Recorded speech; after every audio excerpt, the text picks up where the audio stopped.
Any भागकर सारा के कमरे की तरफ गई और देखा कि सारा दीवारों पर कुछ लिख रही है और किसी अजीब ही जुबान में हवा में किसी से बातें कर रही है। एनी बहुत ज्यादा डर गई। ये कहानी एक डॉल की है जिसका नाम एनाबेल है। एनी अपने फैमिली के साथ एक न्यू फ्लैट में शिफ्ट हुई थी। उसकी फैमिली में उसका हस्बैंड सैमी और बेटी सारा थी। शिफ्ट होने के बाद कुछ दिन तक तो सब कुछ ठीक चल रहा था, मगर एनी ने एक दिन नोट किया कि उसकी बेटी सारा कुछ खाती पीती नहीं है और डॉल के साथ खेलती रहती है।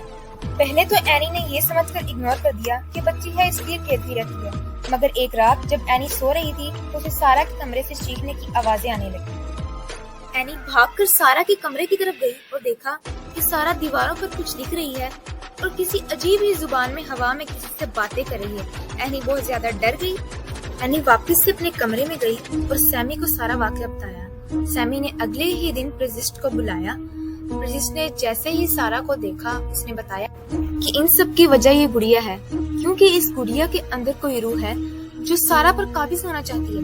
मगर प्रजिस्ट ने जैसे तैसे करके सारा को छुड़वाया। एनी ने बिल्कुल भी देर नहीं की और उन्होंने वो घर छोड़ दिया। एनी जब जा रही थी तो उसने पीछे मुड़कर देखा कि एनाबेल घर के दरवाजे में बैठी हंस रही है।